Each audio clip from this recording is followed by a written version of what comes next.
Welcome back, and thank you for tuning in to Midnight Affairs Tales. We appreciate every single one of you. We'd love to know what part of the world you are watching from right now. Let us know in the comments. Now, let's dive into today's story. Chapter 1. The baby shower was picture perfect. Blue and white balloons framed the backyard. A hand-painted, "Welcome Baby Monroe" banner swayed gently in the breeze. Friends, family, and Navy SEAL brothers filled the lawn with laughter and smiles. Delaney moved through the crowd with grace, her hand resting protectively over her belly. She wore a flowing dress that made her look like the mother every man dreams of coming home to. Ryland Monroe stood near the grill, flipping steaks, laughing with his teammate Crew Maddox. To him, this moment meant more than any medal he had earned. After years of deployments, ambushes, and brothers lost to war, this was peace. This was finally the life he had fought for. Then Crew handed him a gift bag. It was matte black, with no tag. Just a thin silver ribbon. Ryland raised an eyebrow. "This from you?" he asked. Crew's jaw was clenched. He nodded once. "Open it." Now. Ryland opened the bag and pulled out a flash drive and a pregnancy test box. Unopened. "What the hell is this?" Ryland muttered. "Plug it in," Crew said quietly. "I wanted you to find out here. With everyone watching." She earned that. Delaney froze across the yard, like she had just heard a gun cock behind her. Ryland's pulse pounded in his ears. He walked inside, into the living room, and shoved the drive into the laptop connected to the big screen. Guests followed, whispering. Delaney stayed rooted, pale. The screen lit up with messages. Dozens. "Once the check clears, we ghost. He still thinks I am carrying his child. Idiot. I will fake the appointments. Just make sure the doc backs the lie." Ryland stared at the screen, his face expressionless. His heart was gone. His breath had vanished. The room had turned to stone. Behind him, Delaney whispered, "Ryland, please." But he did not move. He whispered one word. "Crew." And the next phase of hell began. Wait. If this story gave you chills or made you think twice about trust, don't just scroll away. Hit that like button to support the channel, and subscribe if you never want to miss another jaw-dropping tale. We drop new stories every week that'll leave you speechless. To everyone who's already subscribed, sending you heartfelt love and thanks. Join the family, because here, every story hits different. Now, let's dive back into the story. 2 months earlier, Ryland had stepped off the transport plane at Naval Station Norfolk, boots hitting the tarmac with relief and hunger. After 8 months in Bahrain, he was coming home to something solid. His wife, Delaney, and a future that finally looked like more than blood and fog. She was waiting by the arrival's gate with tears in her eyes. She looked radiant. The sun caught her hair, and when she kissed him, he tasted the life he had missed so desperately. "I have news," she had whispered, lips brushing his ear. "We're having a baby." His knees nearly gave out. Joy crashed through him like a wave. He dropped his bag, pulled her close, and said the words he had been scared to even hope for. "Are you serious?" "I am. I am already 8 weeks." That night, she made his favorite dinner, shrimp linguine, garlic bread, key lime pie. She showed him blurry ultrasound photos and a hand-knit beanie she had bought off Etsy. Ryland did not question it. Why would he? Every morning after, he kissed her stomach and whispered, "I love you. Both of you." What he did not know was that the ultrasound photo was downloaded from a Pinterest board. The beanie? Bought as a prop. The smile? The same one she gave Tyler Garrison 3 nights a week when Ryland was still overseas. Crew had noticed early signs. Delaney's sudden craving for attention. Her refusal to let anyone attend her appointments. Her stomach that seemed to change size depending on the day. But Ryland? He was in too deep. He had survived firefights and ambushes, but never prepared for this kind of war. One waged in whispers, manipulation, and betrayal. Because Delaney had studied him. She knew how he breathed, how he thought, what made him trust. And she had twisted it into a noose. And she was just getting started. Chapter 3. A War Hero's Blind Spot. Rylan had always believed the battlefield ended at the border. He was wrong. He woke early every morning to the sound of Delaney humming lullabies in the kitchen. She made him coffee with a swirl of cream, packed lunches with love notes tucked inside. The woman who once recoiled at the idea of parenthood now read baby blogs and swore off sushi. His teammates joked that fatherhood had softened him. Only Crew watched quietly. He noticed how Delaney's pregnancy glow was more foundation than biology. How her answers about the baby's sex and due date changed with every conversation. How she never let anyone else touch her stomach. Then came the OBGYN slip. "I cannot believe Dr. Kravitz gave me the green light already," she said one afternoon. "Kravitz?" Crew asked casually. "I think my sister's kid went to him." Delaney smiled. Small world. There was no Dr. Kravitz within 200 miles. Crew checked. Twice. That was the moment he knew. Delaney was lying. But Rylan? He was deep in planning the baby shower. Building a crib. He had written a letter to their unborn child and stored it in a locked drawer next to his medals. "Dear little one," it began. "I survived a lot of darkness to find your light." And the woman he trusted had already chosen to drag him back into the shadows. She did not just cheat. She conspired. She built a fantasy and sold it to a man who had given his body, blood, and soul to the flag, and to her. But this time, she picked the wrong warfighter to betray. Because Rylan Monroe was not just a SEAL. He was a man with nothing left to lose. And that is when men become dangerous. Crew Maddox had known Rylan for 12 years. From their first Hell Week in Coronado to firefights in Kandahar, they had bled, fought, and buried brothers together. And if there was one thing Crew had learned, it was this: Rylan Monroe could spot a lie at 1,000 yards, except when it wore a wedding ring. Crew watched Delaney from across the lawn that day, watched her take a sip of sparkling cider while laughing too loud at a joke nobody made. Her hand lingered on her stomach, but not like a mother, like an actress hitting her mark. That was the moment Crew decided to dig deeper. He was not sure why he felt at first. Maybe it was the way she always seemed to check who was watching before she smiled. Or maybe it was how perfectly she fit into the fantasy. Too perfectly, like she had rehearsed it. The next day, Crew asked her casually at lunch, "So when are you due again?" She blinked, then smiled. "Oh, we are due in late August now." "Thought you said early August last week." She laughed it off. Pregnancy brain. Everything is shifting. Crew smiled back, but in his gut, something twisted. He had seen insurgents smile the same way right before they hit a detonator. He called in a favor from his sister, a nurse at the Naval Hospital. Delaney was not in their system. Not under her name. Not under any alias. Then came the Venmo records. Public, stupidly left open. Bi-weekly transfers to a Tyler Garrison. A man not on any family radar. Listed with a rocket tech startup out of Arlington. Unregistered with the Department of Defense. Red Flag City. Crew followed the digital breadcrumbs. Tyler Garrison was not just a guy. He was a former government consultant with 2 shell companies, an expired security clearance, and a sealed arrest record in Nevada. Whatever Delaney was into, it was not just an affair. It was a coordinated con. And Rylan was the final mark. Crew did not know what would hurt worse, the betrayal or the fact that it was all so deliberate. But he knew this.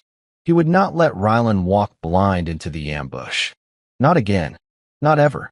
Rylan was humming to himself that morning, smoothing down the white trim on the nursery walls. He had built this room with his own hands. Baby blue paint, cloud decals, soft lighting. The crib stood proudly in the corner, an heirloom piece from his grandfather. Delaney walked in, holding a strip of ultrasound photos. "I got these printed for the shower," she said sweetly. Rylan took them in his hands like they were sacred. But something in the images felt off. The dates in the corner were smudged. One looked cropped. He pushed the thought away. War had made him paranoid. Love demanded faith. "Did Dr. Kravitz give you an update?" he asked, not looking up. She hesitated. Just for a second. "Everything's fine. Perfect heartbeat." Crew arrived minutes later with food and updates. He played it cool. Yo, you guys need anything for the party? I can set up the sound system. Delaney smiled, too wide. That would be perfect. But her eyes lingered on the laptop bag he carried. That night, Rylan could not sleep. He kept staring at the ultrasound photos. Something about them clawed at him. He opened his laptop, searched online for images. And there it was. The same photo. Same baby. Same blurry curve of a spine. Posted 5 years ago on a pregnancy blog from Oregon. Rylan froze. He grabbed the beanie from the baby drawer. The label inside said, sample product, not for resale. His hands shook. His body knew what his heart refused to admit. This was not a mistake. This was premeditated. He dialed Crew, voice low. We need to talk. Tomorrow. Quietly. And in the silence that followed, he finally admitted to himself what every part of him had been screaming for weeks. Delaney Monroe was not pregnant. And she never had been. By the time Crew pulled into Rylan's driveway the next morning, the silence between them had turned thick with truth. No greetings. No pleasantries. Just the plan. Crew sat down at Rylan's kitchen table, opened his laptop, and turned it around. Her second Venmo. Under a fake name, Layla M. Rylan narrowed his eyes. Layla, Delaney's middle name. Monroe's maiden alias. Clever enough to fool civilians. Not a seal. The transaction history scrolled fast. Payments to Tyler Garrison. Then, transfers to something called Valor Project Initiative. What the hell is that? A ghost nonprofit for veterans. Real on paper. Fake in purpose. No real outreach. No audited books. But it got over $60,000 in federal grants this year. You want to guess who helped file the request? Rylan stared. Delaney? Delaney, Fallon, her best friend, and Garrison. They built it from the inside. Fake support. Fake pregnancy. Real money. It hit Rylan like shrapnel. The woman he had trusted with his legacy had used his name, his rank, and his reputation to defraud the very government he bled for. The military benefits? The compassion fund? The maternity stipend? All siphoned. All spent. And then he saw it. One receipt. For a beachfront condo rental in the name of Tyler Garrison. Paid in full. Scheduled for September 4th. That was 1 week after Delaney's supposed due date. Run, Rylan muttered. They were going to run. Crew nodded. After the baby shower. Once you got the checks, the sympathy. Once you were too deep to pull out. Rylan stood. He walked to the window, staring out at the neatly cut lawn. They picked the wrong man, he said. No. Crew corrected, his voice cold. They picked the right man. The one who will burn it all down, legally and publicly. Rylan turned around, eyes dark. Then let's light the match. The room was always off limits. Ever since Rylan returned from deployment, Delaney had kept the guest room locked. She said it was where she stored baby gifts and surprises she was working on. Rylan, never the invasive type, respected the boundary. Until now. It was nearly 2 a.m. when Rylan stepped into the hallway, barefoot and silent. The house was dark except for the glow from the street lamp outside filtering through the blinds. Delaney's soft snores drifted from their bedroom. She had fallen asleep early, claiming exhaustion. He knelt beside the guest room door and removed the tiny magnetic key he had found hidden behind a photo frame in her closet. He slid it into the lock. Click. The door opened into a world he did not recognize. No crib. No clothes. No gifts. Just boxes. Neatly stacked and labeled, but not with baby items. Files. USB drives. 2 suitcases. One labeled Tahiti, the other Emergency. In the corner sat a burner phone. Its screen lit up the moment he touched it. Messages filled the screen, long, mocking, explicit. He is still eating out of my hand. Honestly, I thought this would be harder. Just a couple more weeks. Then we vanish. You booked the flight under the alias, right? No screw-ups this time. His vision blurred. He scrolled further.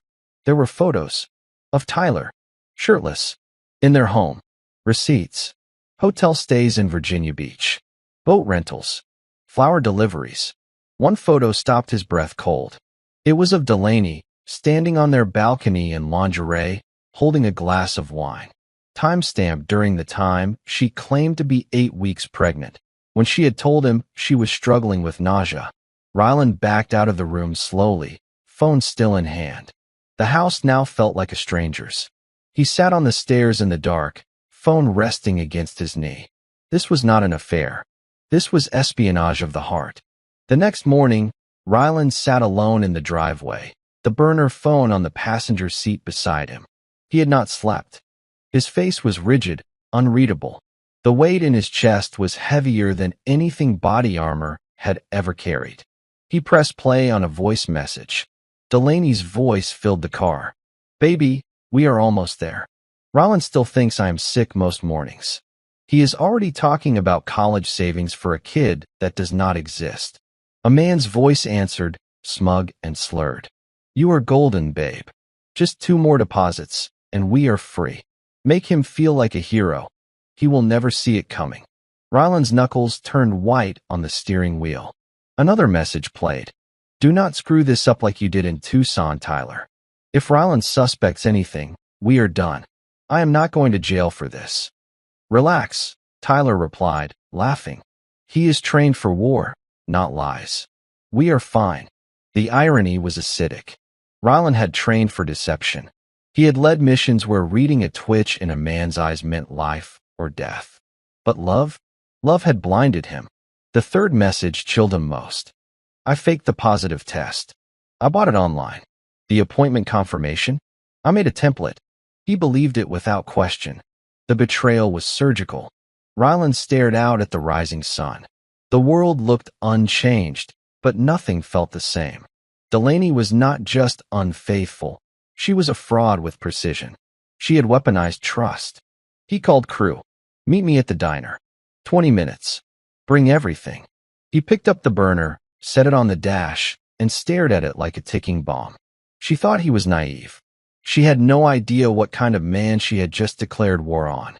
The diner was nearly empty, save for an old man reading the newspaper and a teenager refilling salt shakers behind the counter. Ryland and Crew sat in a corner booth, phones off, heads low. Ryland slid the burner across the table. "Listen." Crew plugged in a small recorder and hit play. The voice notes made his face tighten. By the end of the 5th message, he leaned back, exhaled through his nose. "She's not just playing house," Crew said. "She's building an exit plan." "I know," Ryland said quietly. "With my money. With my name." He pulled out the file folder he had retrieved from the locked room. Inside, forged documents, an insurance policy listing Tyler as emergency contact, and a notarized form authorizing a wire transfer from their joint account, dated for 2 weeks from now. She was going to empty the account after the baby shower, Ryland said. Cry fraud. Disappear. Fake a miscarriage, maybe. Get the sympathy, keep the cash. Cold, Crew muttered. That is a different level of evil. Ryland leaned forward, voice steady. They picked the baby shower to vanish for a reason. Everyone we care about will be there. That is when I ruin her. Not with rage. With proof. You sure about this? I'm going to take everything she built. Everything she thinks she controls. I want her to feel what I felt the moment I heard her laugh with him. Crew nodded slowly. Then we make this airtight. No slip-ups. No hearsay. Real evidence. Real fallout. We record her admitting it. Crew cracked a small grin. Finally, we are going full tactical on a civilian target. Not civilian, Ryland said, ice cold. Enemy combatant. Psychological warfare. And so, the planning began. The hunter was awake, and the prey still believed she was winning.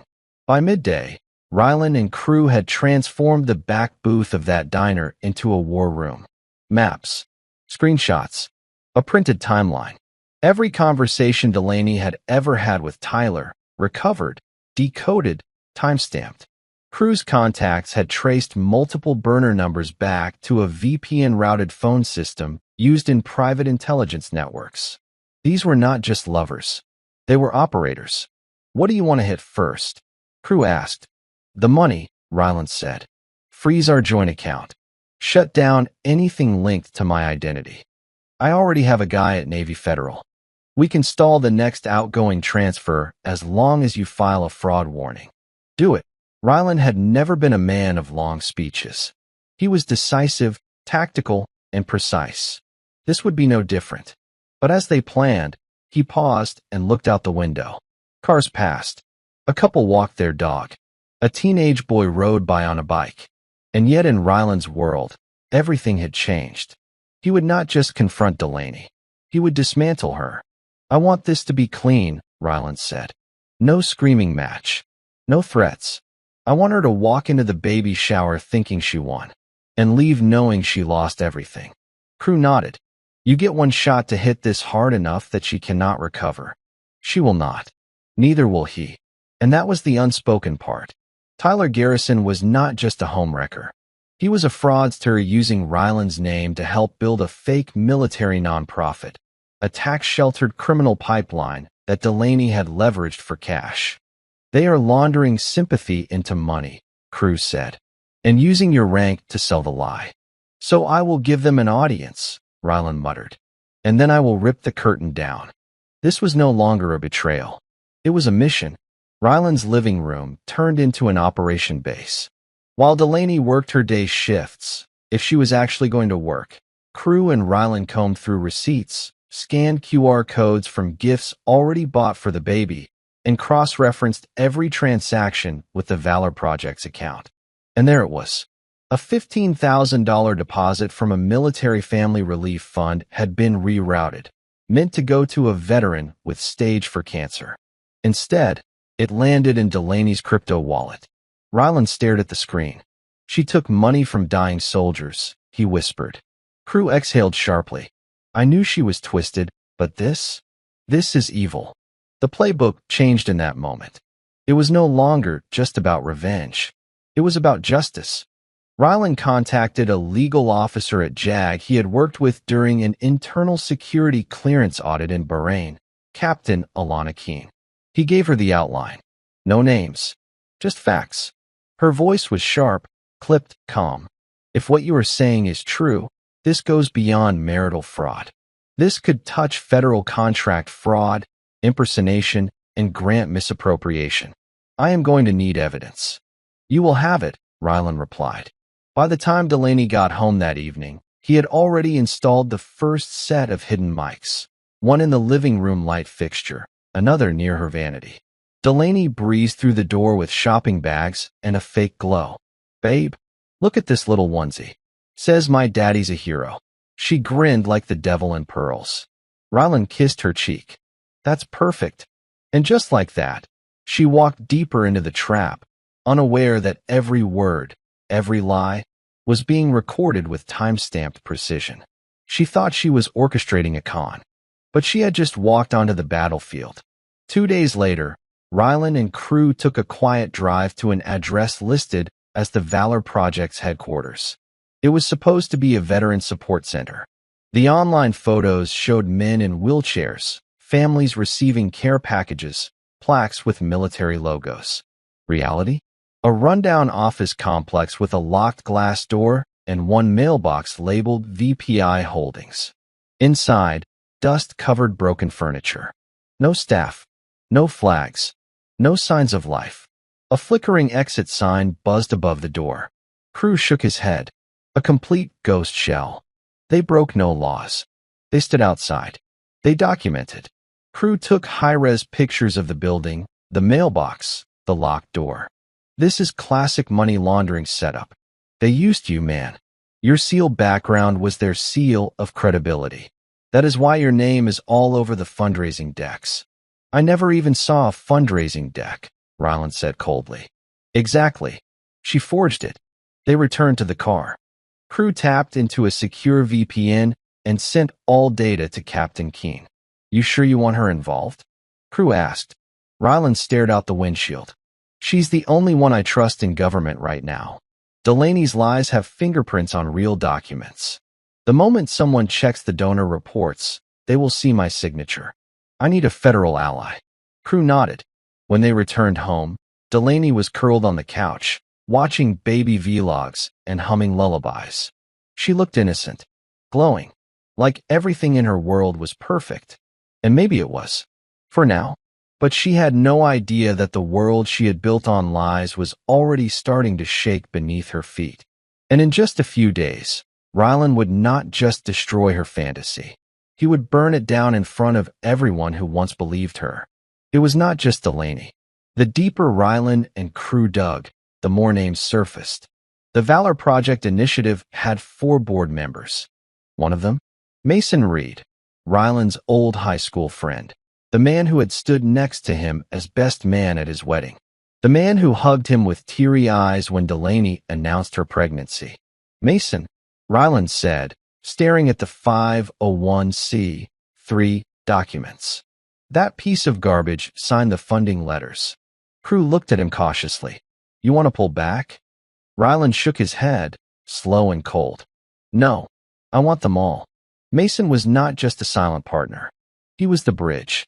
He had connected Tyler with 2 retired Navy supply contractors, guys with old clearance codes and insider access. They vouched for VPI's impact and secured grant approvals in Rylan's name. Even more damning, Fallon, Delaney's best friend, was listed as the organization's outreach coordinator. Her job? Managing testimonials from fake families and writing tear-jerking posts on social media using stock images of veterans and children. Every person who ever hugged me in that housewarming party, Rylan muttered. They were in on it, or standing next to someone who was. It is a network, Cruz said. Like a cartel, only with fake patriotism and tax fraud instead of drugs. But now they had the list. And that meant one thing. Rylan would not just bring down his cheating wife. He would collapse her entire system, one brick at a time. It started with a text. You need to stop digging. You are going to hurt people. No sender. Just a warning. Crew traced the number to a temporary phone last pinged near Norfolk. Disposable. Gone now. But the message was clear. They were being watched. Later that night, as Rylan walked out of his garage, he noticed the motion light flicker. No wind. No animal. He scanned the driveway. Empty. But the hood of his car was open. He walked over, slowly. Inside, nothing missing, nothing broken. But tucked beneath the wiper was a small manila envelope. Inside, photos. Him and crew at the diner. A picture of Captain Keene exiting her office. Another of his sister walking her dog outside her apartment.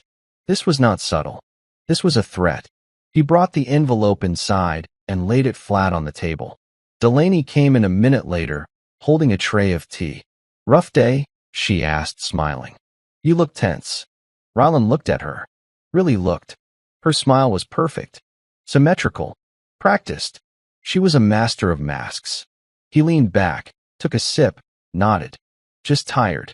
But it will all be over soon. Her eyes sparkled. I know. Soon we will have everything. She walked away, humming. Rylan stared at the photos again.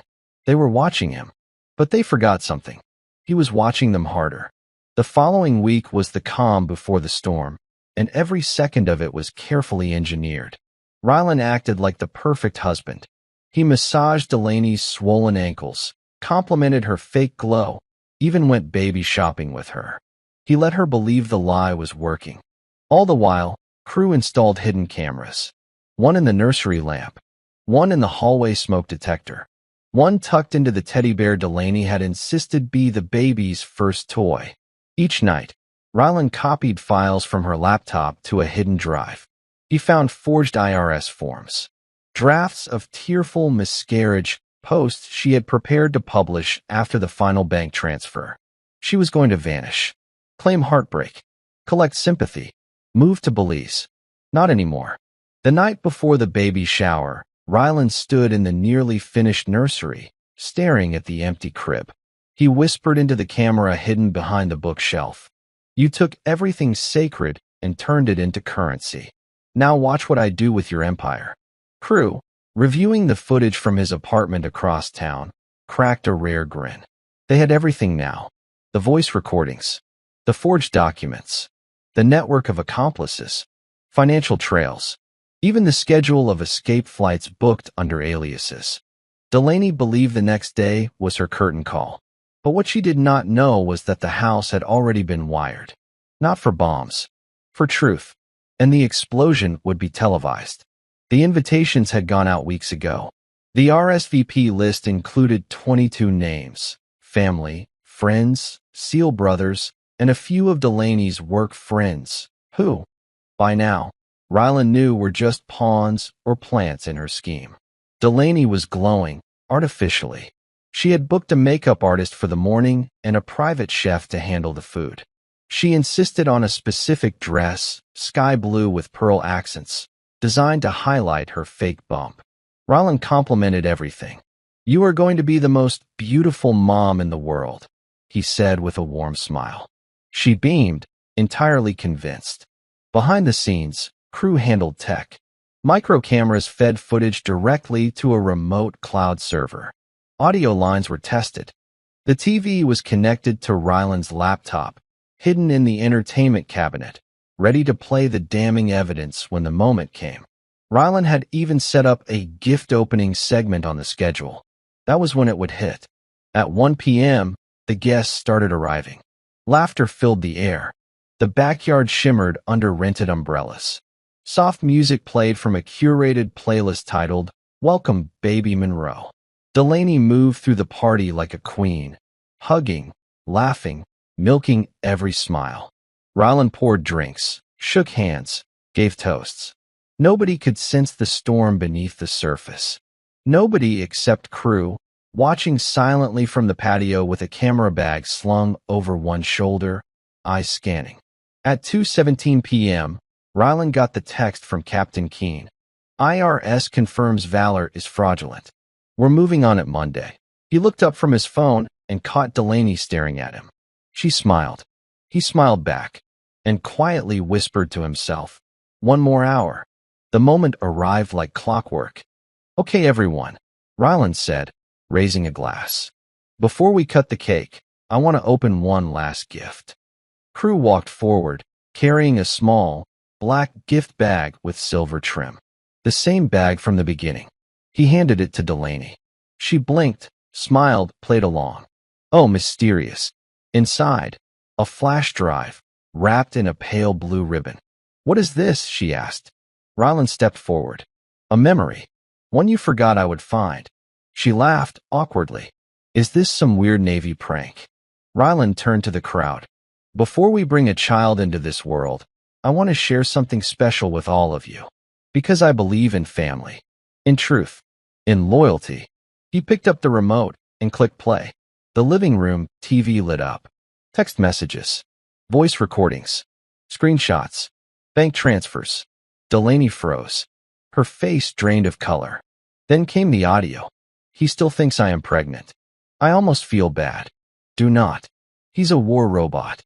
He's made to follow orders, not think. Just 2 more weeks. After the check clears, we ghost." The party went silent. Forks dropped. Eyes widened. A gasp rippled through the crowd. Someone whispered, "Is this real?" Delaney stepped back, shaking. "No. This is fake. He edited it. He's been unstable for months." Crew clicked another button. Footage rolled. Security cam footage from the nonprofit office. A locked, empty building. Signed documents with forged signatures. Her search history. Even Fallon's recorded confession, shakily admitting her part in the fraud. Delaney's hands trembled. "Rylan, please, we can talk." He faced her, voice steady. "No. You can lie. You can steal. But you cannot fake this anymore." He turned to the crowd. "There is no baby. There never was. She faked it for money. For status. For a ticket out." The room shattered into voices, shocked, angry, confused. Delaney looked around, searching for anyone who might still believe her. No one moved. Delaney tried to spin it.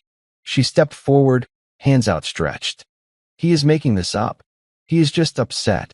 He has been paranoid since his last tour. Ask anyone. He needs help." But the crowd was no longer listening. They had heard her voice, seen the receipts, watched her lie unravel in real time. Her father walked out first. No words. Just quiet, loaded disappointment. Then her cousin. Then Fallon's own boyfriend. He turned and muttered, "You dragged us into this," before storming off.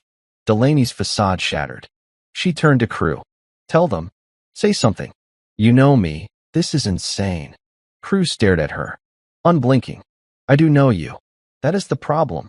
She turned to Rylan again, almost desperate now. Her voice cracked. "You were going to be a father. I was just trying to fix us. It got complicated." Rylan's face remained unreadable. "You tried to fix us by faking life, while stealing from the families I swore to protect. You are not broken, Delaney. You are dangerous." She collapsed onto the couch, sobbing. But it was not grief. It was the sound of power slipping through her fingers. Rylan reached into his coat and handed her an envelope. Divorce papers. Already filed.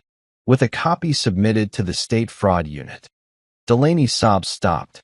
Her head jerked up. You are really doing this?" "No," he said softly. "You did this. I am just ending it." The TV clicked off. The silence left behind was louder than any scream. Outside, the balloons swayed gently in the wind. The party was over. But the consequences? They were just beginning. The backyard, once filled with laughter and clinking glasses, now echoed with silent exits. One by one, people stood from their chairs and walked out. No goodbyes, no hugs. Just quiet glances of betrayal, shock, and shame. Some would never forget what they heard. Others could not look Rylan in the eyes as they passed, embarrassed they ever believed Delaney's lies. Fallon was gone, disappeared the moment her name was played on the recording. She had known this was coming. Delaney sat frozen on the couch, staring blankly at the floor like she had been unplugged from reality. Crew stood by the fence, eyes scanning for anyone suspicious, hand resting lightly inside his jacket where he always carried a folding blade. Old habits never died. Rylan closed the laptop and calmly unplugged the HDMI cable. He glanced around the room. Pictures of their wedding still lined the mantel. A sonogram magnet still clung to the fridge. Lies, framed and displayed like trophies. Delaney finally looked up, mascara streaked down her cheeks. "I did not want to hurt you," she whispered. "You planned this for over a year," Rylan said coldly. "You hurt everyone." Her voice cracked. "I just wanted out, but I could not survive on my own." "Then you should have left," he said, standing. "Instead, you faked life. You used the idea of our child to build a con. That is not weakness. That is cruelty." She opened her mouth to reply, but no sound came out. The only thing left in her was silence. That night, Rylan stood in the nursery, bare walls, untouched crib, a folded blanket that would never be used. He picked up the tiny shoes Delaney had insisted they buy first. She had called them starter steps. He placed them gently back in the box and closed the lid. There was no baby, but there had been a future, a hope, and Delaney had slaughtered it with intent. Crew entered quietly. Keen just called. "Valor's assets are frozen. She wants you to come in Monday to go over official testimony." Rylan nodded. "It is time to end this clean. You did good today, man." "No," Rylan said, voice low. "I did necessary." Crew lingered in the doorway. "You sure you are all right?" "I was never all right," Rylan replied. "I just knew how to fake it, just like she did. But there was one difference. He never faked his love." By Monday morning, headlines hit every local news outlet. Veteran exposes wife's elaborate pregnancy scam at baby shower. Fake baby, real felony. Valor Project tied to federal grant fraud. Delaney's name trended online for all the wrong reasons. Clips from the party, quietly filmed by a few guests, had already made their way to TikTok and Twitter. One video had over 2 million views within hours. The caption, "She faked a baby. He brought receipts." Captain Alana Keene met Rylan in a secure conference room. The look she gave him was not sympathy. It was respect. "You know, most people would have lost it," she said, sliding a file across the table. "I did," Rylan replied. "Just not in the way they expected." Inside the file, official IRS confirmations, subpoenas for board members of the Valor Project, and a pending federal indictment against Delaney Monroe, Fallon Brooks, Mason Reed, and Tyler Garrison. Delaney would face charges ranging from wire fraud to grant misuse, all compounded by the fact that she had impersonated a military spouse in need of care. She is going to try and claim emotional instability, Keen said. Fallon has already disappeared. Tyler is out of the country, but we have enough to hold her. What about Mason? Rylan asked. He is going to flip. He already requested a meeting. Rylan stood. I want every one of them accountable. Not just her. And you? Keen asked. What do you want now? Rylan stared at the frosted glass window for a long moment. Peace. But not before this is finished. He turned to leave, pausing at the door. She faked a pregnancy to steal from the people I bled beside. I will not rest until every dollar is accounted for and every lie is erased. Keen nodded.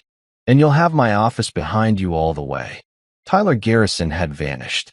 The moment the baby shower video went viral, he disappeared from every known location. His phone numbers stopped pinging.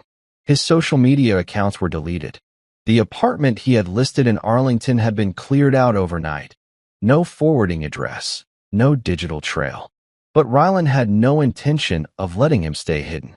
He stood over the war table in his living room, examining the layout of Tyler's last known connections. Emails, shell companies, and Ghost IP's Crew had traced through a military-grade VPN. He is not just avoiding embarrassment, Crew said, leaning over the opposite side of the table. He's protecting something bigger. Rylan tapped a photo with his knuckle. This. Here. Apex Force Systems. A dummy defense contractor Tyler used for consulting. He used it to move funds through Valor and into offshore accounts. Crew nodded. I ran Apex Force through military grant databases. It should not exist, but it received 3 disbursements totaling over $400,000 last year. Taxpayer money, Rylan muttered, jaw tightening. They needed more. Proof that Apex Force was not just fraudulent, but part of a broader criminal pipeline.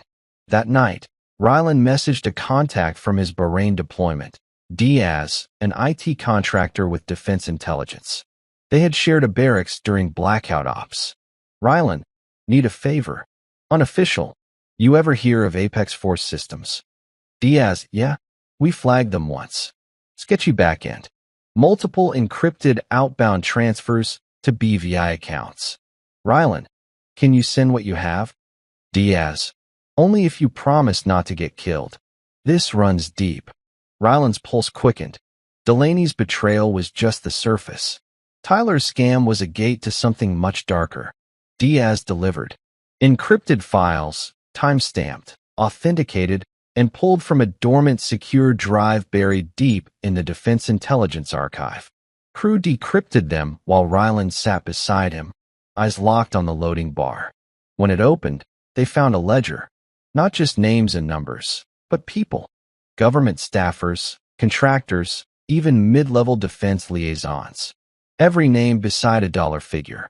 Each figure linked to fake nonprofits and shell companies exactly like Valor. One entry made Rylan sit forward. Project Rebirth, $1.2 million filed by T. Garrison/endorsee. M. Whitlock M. Whitlock. Crew asked. Rylan's eyes darkened. Michael Whitlock, Deputy Director of Strategic Resources. I briefed him 3 times overseas. He vouched for Apex Force, Crew realized aloud. That is how Tyler got past the firewall. And now it made sense. Tyler had not just conned civilians or exploited emotion. He was part of a network that laundered defense funds through ghost charities, hiding behind service members' reputations. Rylan's name had been used on at least 2 other grant documents, completely forged. He printed one out and stared at the signature block. It was perfect. His name, his handwriting, his credentials. This is more than revenge now, Rylan said, voice hardening. This is national betrayal. He called Captain Keen. You were right. This goes higher than Valor. I have proof that federal staffers signed off on Tyler's scams and used my identity to do it. Keene was silent for a moment. Then, come in tomorrow. We bring in internal affairs. And you better be ready, Monroe. I was born ready, he said. He looked at the document one more time. His name was forged. But what he would do next, that would be very, very real. Morning arrived gray and bitter, the kind of morning that warned you before anything went wrong. Ryland pulled into the federal building parking lot, his heart steady but his mind a storm. Inside, Keene was waiting with 2 internal affairs agents and a forensic analyst. The conference room was sterile, white walls, metal chairs, cold air humming from the ceiling vent. Ryland laid out the documents. The vault files, Apex Force transfers, the list of fraudulent nonprofits tied to Tyler and Whitlock. When Keene saw the ledger, she stiffened. These names, she said slowly, they are not just grunts. One of them sits on a Senate subcommittee for defense oversight. Ryland remained still. Then we go loud. No, Keene said. We go surgical. This is political poison. We need full confirmation. You said Garrison is still missing? Yes, but he will not stay that way. The agents exchanged looks. Keene continued. We freeze Whitlock. Quietly. Put a spotlight on every name in that file. No public leak until we are ready. Ryland stood. And Delaney? She is officially charged this afternoon. Arraignment is in 3 days. She is trying to cut a deal. He clenched his fists. She is not getting one. If she gives up Garrison, she will not, he cut in. Because she does not know how deep this really goes. Keene leaned forward. Then make her understand. Because if you want Tyler, you may need to use the woman who burned you. Ryland's eyes narrowed. Delaney had built the lie. Maybe now, she would help bring down the monster who taught her how. Delaney shuffled into the interview room at the federal building, dressed in a charcoal pantsuit far too polished for her reality. But no amount of dry-cleaned fabric could cover the hollow in her eyes, the twitch in her jaw. She looked older, worn, beaten. Ryland sat across from her, arms folded, face made of stone. Captain Keene stood behind the glass, watching silently. Delaney's voice cracked first. I never wanted to hurt you. You planned this for months, Ryland replied. You rehearsed it, filmed it, faked it. Do not insult me with fiction. I made mistakes. No, you made moves. She looked down. What do you want from me? I want Garrison, Ryland said. I want everything you know. Names, numbers, passwords. You give me that, and maybe, I will not personally ask the judge to bury you beneath the prison.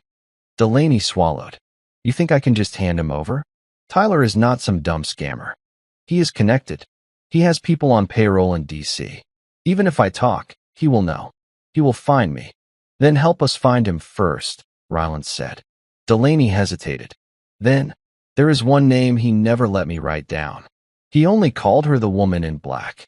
Ryland's brows twitched. Who is she? I do not know. But she was higher than Tyler. She funded the Valor Project before it went public. I only met her once, in D.C., behind a mirrored glass wall. I could not see her face. But she had access to everything. Delaney reached into her folder and slid forward a scrap of paper. One word. A code name. Juniper. Ryland stood slowly, eyes locked on hers. You helped break the system. Now you are going to help me tear it down. 2 hours after the interview, Ryland got the call from Captain Keene. You are going to want to sit down, she said. I am already standing, he replied. Delaney is pregnant. Silence. She requested a new lawyer after the interview. Said she wanted to renegotiate a plea. Claimed she is carrying Tyler Garrison's child. 6 weeks along. Ryland felt the floor shift. That is not possible, he muttered. She know? This is another con. Not this time, Keene said. Blood work confirmed it. Ultrasound scheduled for Friday. Ryland stepped outside the building, the cold air hitting his face like a slap. He had prepared for 100 outcomes, but not this. This was not a twist. It was a complication with a heartbeat. Back inside, Keene handed him a sealed folder. She is going to try and trade the pregnancy for sympathy. Reduce sentencing. reposition herself as a manipulated victim. She is not, Ryland said. Not anymore. And if she is telling the truth about the woman in black, this goes above Whitlock. Maybe into private intelligence. Keen paused. We think Juniper might be an alias linked to a dark budget group in Langley. No public records. No oversight. Ryland stared out the window, his voice low. Then this is no longer about closure. No, Keen replied. This is about survival. For the first time in weeks, Ryland felt something strange in his chest. Not rage. Not grief. But a question. If this child is real, what does justice look like now? 3 days later, Delaney sat in the examination room, staring at the monitor as the text spread cold gel across her stomach. Her hands trembled, eyes darting toward the ultrasound screen. The heartbeat echoed through the room, rapid, undeniable. Keen stood at the doorway, clipboard in hand. Beside her, Ryland remained silent. Delaney looked back, voice small. You believe me now? Ryland did not answer. Outside, Keen pulled him aside. She is not lying. The fetus is healthy. She is 6 weeks in. But here is the part she did not know. She flipped a page on her clipboard. We pulled Tyler's DNA from the coffee cup recovered at his last known residence. Preliminary test came back this morning. And? Ryland asked. Keen met his eyes. The baby is not his. Ryland blinked. Then who? You, Keen said. You are the father. The words hit like a sniper round. Silent, direct, fatal. Ryland staggered half a step. That no? She was not pregnant. She was not, Keen confirmed. Not then. But now she is. And it happened after you came home. The betrayal rewrote itself. Delaney had not just used him. She had left behind something real. A child. His child. Inside a woman he could never trust again. Keen's voice was steady. We need to reevaluate how we move forward. You have rights. But so does she. This changes public perception, jury sympathy, maybe even sentencing. Ryland looked down at the test results in his hand. One line confirmed everything. Paternity, 99.9% match. He closed the folder. This was no longer just a mission. It was his legacy, and he would fight for it like he fought in war. No mercy, no retreat. Ryland's phone buzzed as he pulled into his driveway. Another anonymous message. He knows you are onto Whitlock. Stop before someone disappears. Attached, a blurry photo. It was of Captain Keen, taken from across the street. Timestamp just 15 minutes earlier. Ryland stormed into the house, slammed the door, locked it. Crew was already inside, hunched over the laptop with surveillance footage up. I got something, Crew said, eyes narrowed. Remember that Apex Force subfile from Diaz? I decrypted one of the backups. Guess what I found? Ryland leaned over. On the screen, a folder titled Phase D, Pen Access. Inside, documents with Pentagon letterheads, redacted lists, procurement authorizations, signatures, all quietly routed through a subnetwork of Apex Force using a burner node in Qatar. This is it, Crew said. They were not just laundering money. They were rerouting defense data, ghost transfers buried inside fake charity invoices. And Whitlock signed off on it. Not just Whitlock, Crew said, pointing at a signature block. That right there? That is Juniper. No title, no rank, just a signature. J. They had the files, the names, the proof. Now they needed to force this into the light. Ryland picked up his phone and called Keen. We are no longer dealing with a fraud ring. What then? She asked. Ryland's voice dropped. A covert black channel using military charity shells to sell off infrastructure intel. Silence on the line. Then Keen spoke. That means Tyler is not running anymore. He is being protected. That night, Crew was driving home from a side street in Chesapeake when he noticed the same dark gray Chevy SUV that had been parked near his gym earlier. It was behind him again. No plates. He turned once. It followed. Again. Still there. Crew made a sharp left down a dead-end industrial road, then hit the brakes. He stepped out calmly and walked toward the SUV. The driver did not move. Crew opened his coat slightly, revealing his service pistol. If you are going to do something, he muttered, do it now. The SUV reversed, screeched backward. Tires spun as it disappeared into the darkness. Crew stood alone, heart steady. He called Rylan immediately. They tried to corner me. Rylan was already pacing. I got that same SUV on my street last night. We are being watched. We need to escalate, Crew said. Public pressure. We go wide. No, Rylan replied. We go surgical. Not just expose this. We burn it. They met an hour later in the basement of a closed VFW hall. One of Rylan's old contacts had given them access. They mapped every known address tied to Apex Force. Every contact with Juniper's signature. Every time Delaney had met with Tyler. Each location marked like coordinates on a battlefield map.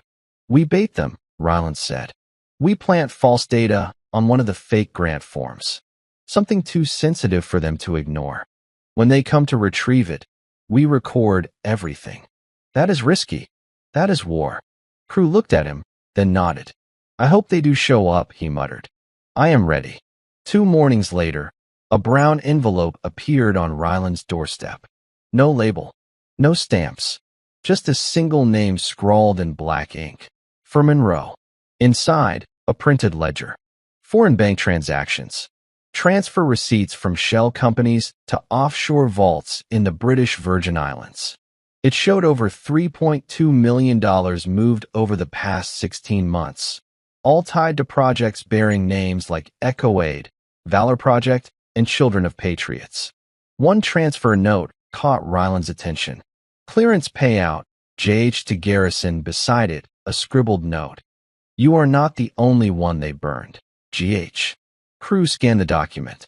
This is from someone inside. GH. Rylan echoed. You think it is a whistleblower? Or someone covering their own ass? Either way, they now had confirmed offshore movements and internal language, military lingo buried in charity invoices. Rylan called Keene. We got a drop. Documents from someone calling themselves GH. It confirms Apex Force moved clearance-level data for payment. Keene was stunned. Where did it come from? My doorstep. They are getting nervous, she said. That means your trap might work. Rylan stared down at the name JH and the initials GH. The walls were closing in on everyone. And soon, they would have no escape left. 3 days later, Captain Keene stood before the Congressional Oversight Committee in a closed-door classified hearing. She wore a black suit, her badge clipped tight. Behind her sat folders marked confidential. Inside, Valor, Apex Force, Tyler Garrison, Juniper, and a digital drive containing the whistleblower documents Rylan had received. Rylan sat in the gallery, beside Crew. His presence was unannounced, his name redacted from the official brief. He was there only to watch, to make sure the people who had used his identity finally had to look truth in the eye. Senator Holbrook, a sharp-featured veteran with a silver streak through his hair, leaned forward and asked Keene, How long has this ring existed? We estimate 6 to 8 years, she replied. But it expanded significantly once military grant funds were routed through patriotic nonprofits. Valor was only one. Holbrook raised an eyebrow. And this Tyler Garrison? Currently a fugitive. Wanted for fraud, money laundering, conspiracy, and suspected unlawful export of classified security protocols. And the whistleblower? Keene held up a redacted sheet. Still anonymous. But the drop included internal ledgers tied directly to federal defense budget pipelines. The transfers were disguised as donations and outreach reimbursements. A second senator leaned forward. And the signature JH on multiple transfer approvals. Does that match Director Whitlock? Yes, sir. It does. A murmur stirred the room. Crew leaned close to Rylan. This will go wide, man. Rylan kept his eyes locked forward. Not wide enough. Not until Tyler is in handcuffs. And Juniper is named. Because until then, it was not justice. It was only paperwork. Back at the Federal Detention Center, Delaney had changed. Her hair was unstyled, her posture weaker, her voice quieter. She now faced 7 federal charges. The pregnancy complicated things. So did the attention. She sat in the interview room, eyes red but clear. Ryland entered with Captain Keene, silent as a shadow. Delaney swallowed. You said if I helped, you would speak for me. I said maybe, Ryland replied. And that was before I found out the baby is mine. I am sorry, she said, and for the first time, it almost sounded real. He stared at her. Sorry does not erase everything. You lied to my face every day, used my name to rob dying veterans. And now you want mercy? I want a future for this baby, she whispered. Keene leaned in. Then give us Garrison's exact location. We know he contacted you. We have the burner trace. Delaney's hands shook. I only got one message. Where? She hesitated, then whispered, the Caymans. He is hiding under a new alias, James Hanley. There is a private estate, guarded. It is run by a woman named Jay. Ryland's chest tightened. Juniper, he said. Delaney nodded slowly. She is everything you think she is, and worse. Ryland stood, his voice cold steel. You want redemption, Delaney? Then you are going to help me in this. Not for me. Not for you. For that child. Because I will not let them inherit your lies. Delaney's eyes welled up. But Ryland? He walked out without waiting for her tears. It began with a name. James Hanley, an alias flag through a Cayman banking alert linked to a flag transfer from Apex Force 2 weeks earlier. Within 48 hours, a joint task force from U.S. Marshals and Interpol raided a private villa tucked into the cliffs of Grand Cayman. Inside, servants, encrypted computers, hard drives and safes, and luxury items bought with blood money. And in the center of it all, Tyler Garrison, shirtless, holding a half-empty glass of scotch, standing barefoot on marble tile. He did not run. He knew it was over. They handcuffed him without a word. No protest. No resistance. But as they walked him out, he whispered to the nearest agent, "You have no idea who you are actually working for."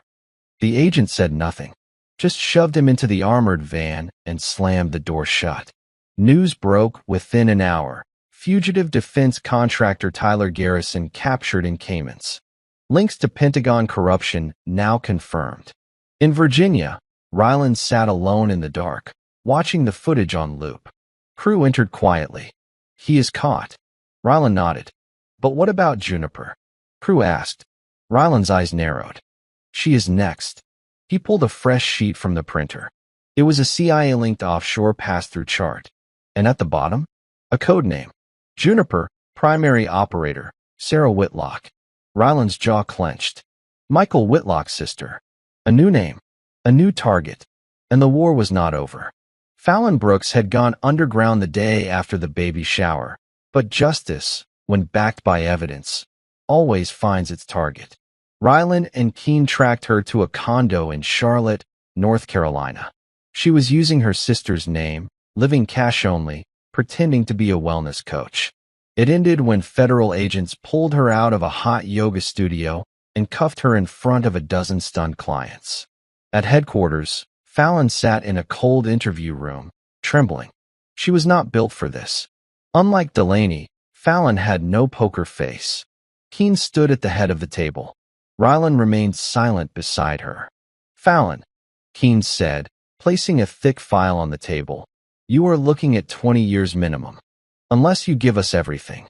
Fallon laughed nervously. You do not get it. You think Tyler was the boss? He was a puppet. Juniper? She runs contracts. She has kill switches built into the system. Then help us disable them, Ryland said, voice like frost. Fallon's eyes darted. You want Juniper? Fine. I will tell you where to find her. But you better understand, Sarah Whitlock is not scared of people like you. She is protected. No one is untouchable, Ryland said. Not anymore. The plan was clean. Delaney's information confirmed Sarah Whitlock was operating out of a black-budget contractor office in Arlington, disguised under a DoD mental health initiative. The building looked normal from the outside, but inside, it was a fortress of NDAs, biometric locks, and a digital firewall thick enough to shield the nation. That did not matter. Ryland was not walking in as a SEAL. He was walking in as the man they burned, armed with proof, backed by Keen's federal badge, and dragging every lie they thought buried into the light. Inside the building, Keen handed over the subpoena packet to security. Sarah Whitlock emerged 15 minutes later, calm, tall, sharp in a gray suit. She smiled like nothing could touch her. "You must be Monroe, the war hero turned conspiracy chaser." Ryland stood straight. "You signed the pass-throughs. You routed payments through Apex Force. You sold access. You cannot prove that in court," she said. "I do not need to," he replied. "You know who can? Your brother." Her smile faltered for the first time. "He flipped?" she whispered. "Full immunity. He named you as the principal handler. The accounts are frozen. The names are on record. You are done." Keen stepped forward. "Sarah Whitlock, you are under arrest for conspiracy to commit fraud, misuse of federal funds, and unauthorized access to national security infrastructure." Ryland watched her go. The woman who hid behind fake charities, who orchestrated betrayal with silk gloves. Now just another traitor in cuffs. Weeks passed. With the major players either arrested, indicted, or exposed, Ryland turned toward the final step: civil obliteration. He filed a lawsuit against Delaney Monroe, Fallon Brooks, Mason Reed, and the Valor Project's entire board. The charges included identity theft, defamation, emotional damages, and willful misuse of military credentials. The courtroom was packed. Delaney sat with her new court-appointed attorney, showing every ounce of fragility she could manufacture. But Ryland did not speak with bitterness. He was measured, detailed, calm. "She did not just lie to me," he told the court. "She turned my identity into a weapon. She built a life on stolen valor. And she dragged real veterans' families into the fire." The judge's ruling came fast. Full damages awarded. Asset seizure authorized. Her claim of pregnancy sympathy rejected in full. Afterward, as Delaney walked out of the courthouse in tears, she stopped near Ryland. Tried to speak. He did not let her. He simply walked away. That part of his life? Done. The next morning, Delaney's accounts were frozen. Her family turned their backs. Former friends deleted her number. Even social media roasted her with viral threads dissecting the fake pregnancy, the Valor scandal, the twisted details of the baby shower ambush. But the worst part? No one cared to defend her anymore. Fallon pleaded guilty. Mason tried to negotiate a settlement, but was denied. Tyler was extradited and faced his own federal trial. Sarah Whitlock's name was redacted from certain documents, but her career? Obliterated. As for Ryland, he was free. He stood in the nursery one last time. The crib had been dismantled. The walls were bare. But this time, the room was quiet with closure. He looked at the sonogram photo he had once believed was real and dropped it in the trash. He had lost more than money. He had lost a vision of a life he almost believed in. But he had gained something more powerful. His clarity, his truth, his legacy back under his control. And now, it was time to rebuild. Ryland sat in the living room, staring at his phone.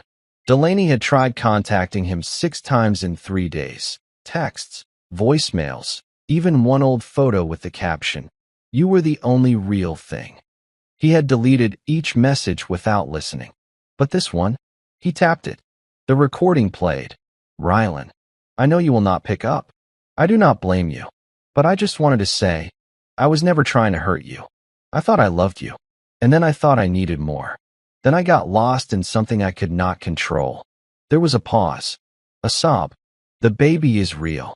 That part is the only truth I have left. I hope you can be a better parent than I ever deserved." Click. He set the phone down on the table like it was toxic.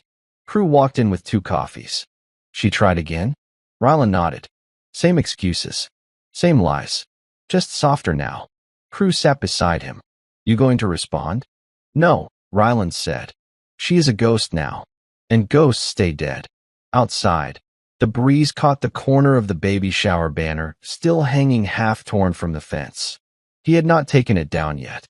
Maybe because part of him needed to remember what betrayal looked like. What it sounded like. what it cost. But not anymore. He stood up, walked outside, and ripped the banner down without a word. That chapter? Closed. Captain Keene sat in her office, a stack of closed case folders in front of her. Across from her, Ryland leaned back in the chair, hands folded. You will not see Sarah Whitlock's name in the final report, Keene said. Ryland blinked. Excuse me. Redacted, she said. Her connections go higher than even we anticipated.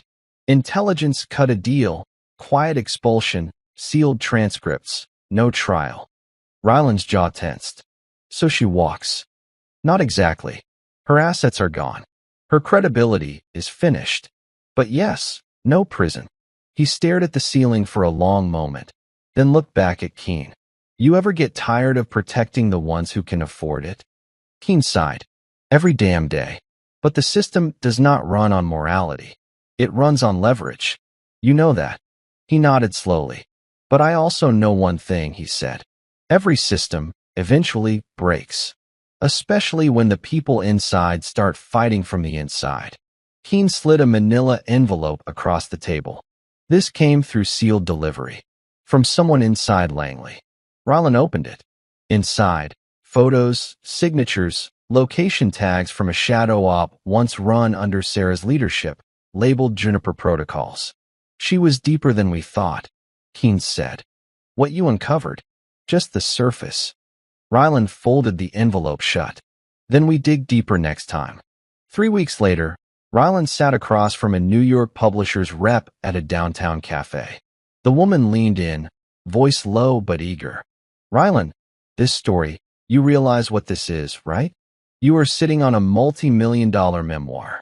The seal betrayed by a fake pregnancy, who took down a defense corruption ring. It is a movie deal waiting to happen.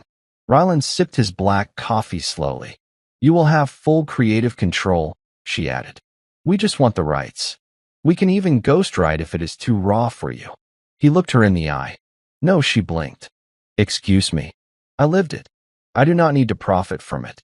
And I sure as hell will not let Hollywood turn it into another sanitized redemption arc. She tried again. You could help others, show what military families go through. You would be helping people. I already did, he said, standing. I exposed the truth. The rest? That is between me and my son.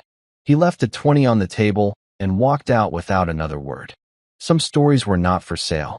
They were scars. And scars were not for marketing. The final legal proceeding took place in a small deposition room. No cameras, no jury, no judge. Just lawyers, a court reporter, and 2 people whose lives had become collateral damage in a war of lies. Delaney sat across the table, thinner now, paler. Her stomach showed the faint curve of new life. Her eyes searched for sympathy. Ryland gave none. Her lawyer began with pleasantries. Ryland's didn't bother. Delaney spoke last. I know you hate me. I probably deserve that. But I swear, the baby, I will raise it right. You will not, Ryland said, calm and final. I have already filed for full custody. When he is born, he comes with me. You cannot take him from me. I am not taking anything, he said. I am giving him a life without lies. Her eyes welled up. I hope someday you can forgive me. He stood, collected his papers. You should start with forgiving yourself. Then he walked out. He never looked back.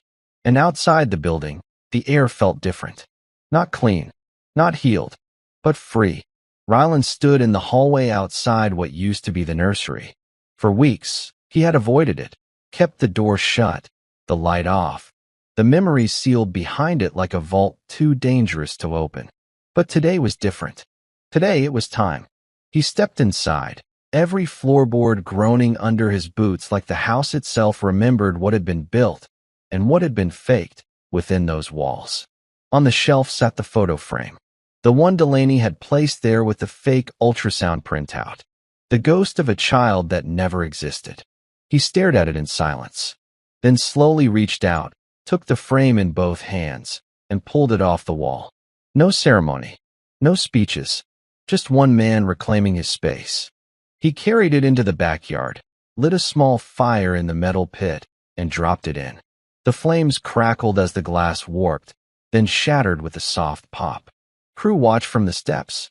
"You good?" he asked. "Not yet," Ryland said. But that was step one. And sometimes, closure was not a dramatic monologue. It was just fire and ashes and the decision to never hang that lie back up. It was late afternoon when the knock came. 3 taps, firm, familiar. Ryland opened the door to see Captain Keene standing on the porch, dressed in plain clothes, holding 2 coffees and a brown envelope. "Was in the neighborhood," she said casually. Ryland stepped aside. "You drove 2 counties for neighborhood." She smirked and handed him one of the cups. "Call it habit." They sat in the backyard, the fire pit now cooled, the wind gentle against their jackets. "You never told me why you joined JAG," he said. Keene shrugged. "My dad got court-martialed for a mistake he did not make. I watched the system chew him up. Figured one day I would fight it from the inside." "You did more than fight," Ryland said. "You exposed it." She opened the envelope. Inside, the final full audit on Apex Force. Sealed. Concluded. Everyone tied to the fraud is either facing sentencing or already buried in investigations. Your name has been cleared in full. The files have been expunged. Ryland stared at it, then leaned back, eyes on the sky. "Feels like the end." Keene nodded. "But it is not." "No," he agreed. "It is just the first time the ending did not feel like a loss." That night, Ryland went to the shed behind the house, the place where he had kept everything he could not throw out, but could not bear to keep close either. His old deployment duffel, his framed wedding photo, a sealed envelope labeled "Letters Never Sent." He took them out, one by one, and placed them into a bin beside the fire pit. He did not hesitate. The flames swallowed the envelope first, curling black around the edges.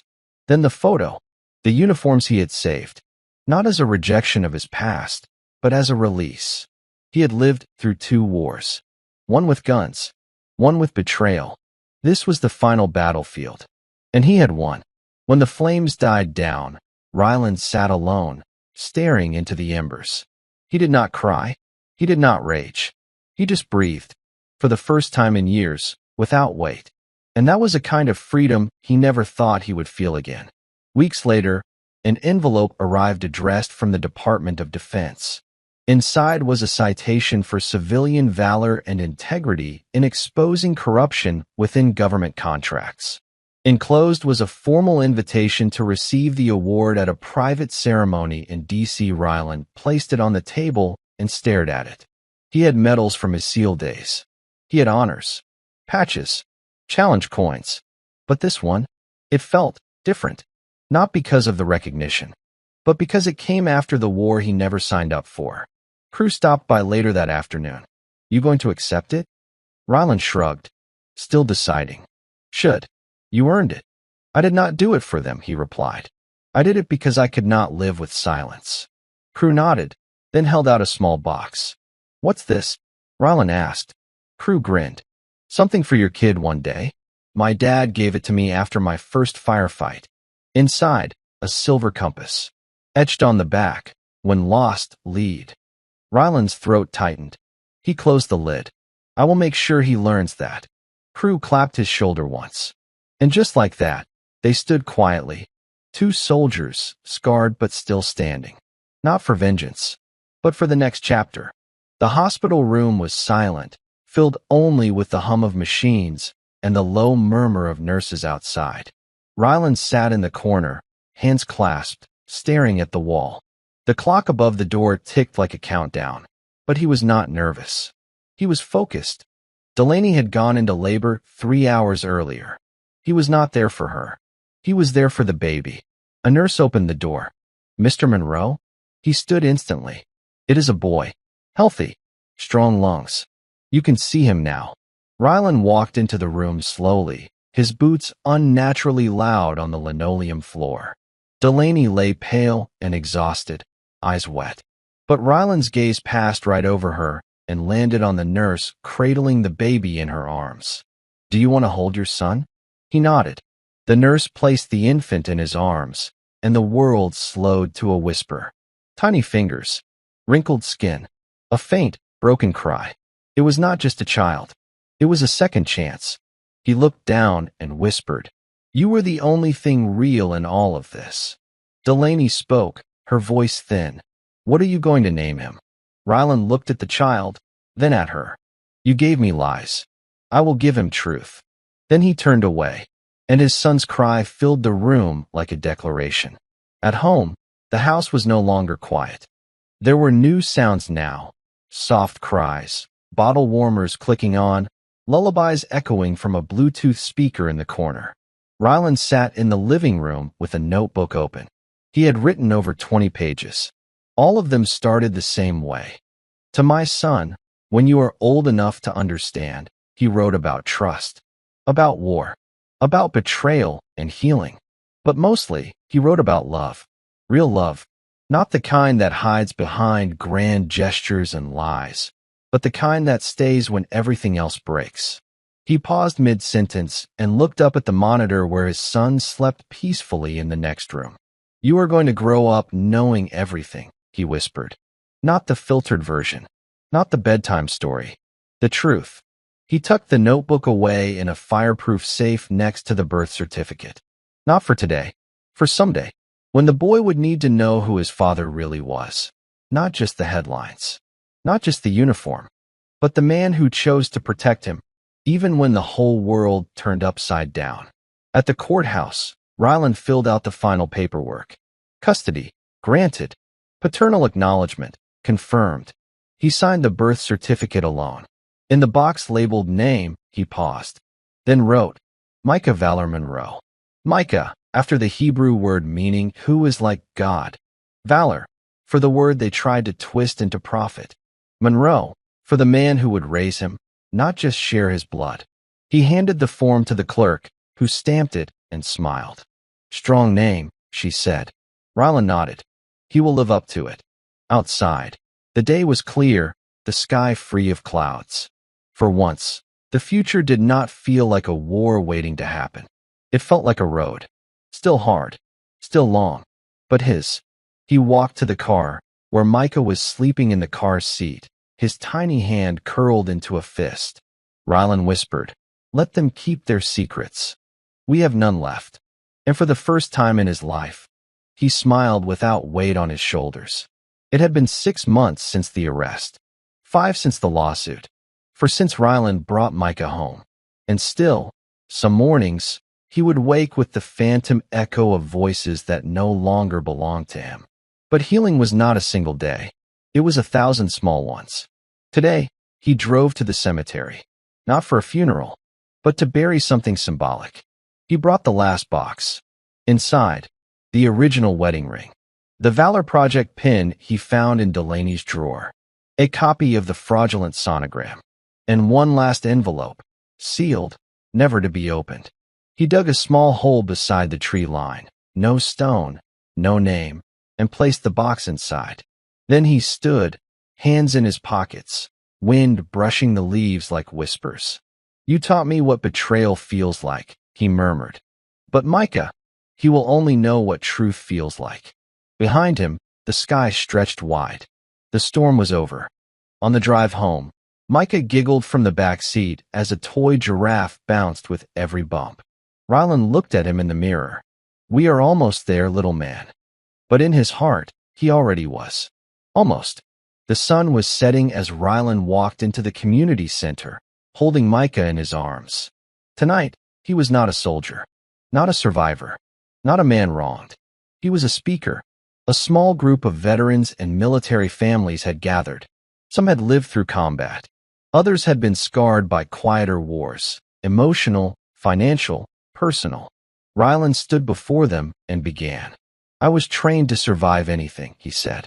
"But no training prepares you for betrayal by someone who called you home." They listened, eyes locked. No one moved. He continued, "But sometimes survival is not about pulling a trigger. It is about refusing to become the darkness that broke you.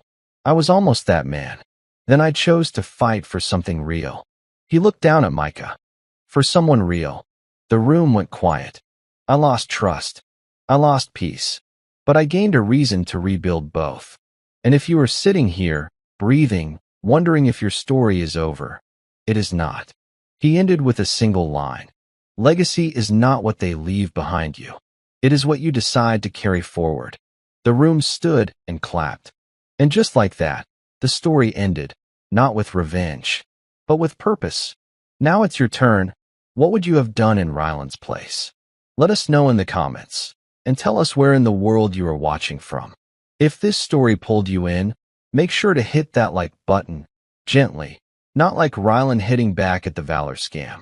Subscribe for more twisted thrillers, emotional war zones, and epic revenge showdowns. And turn on that bell so you never miss a moment like this again. We will see you in the next story, the next reckoning. Until then, take care, stay sharp, and trust wisely. The end.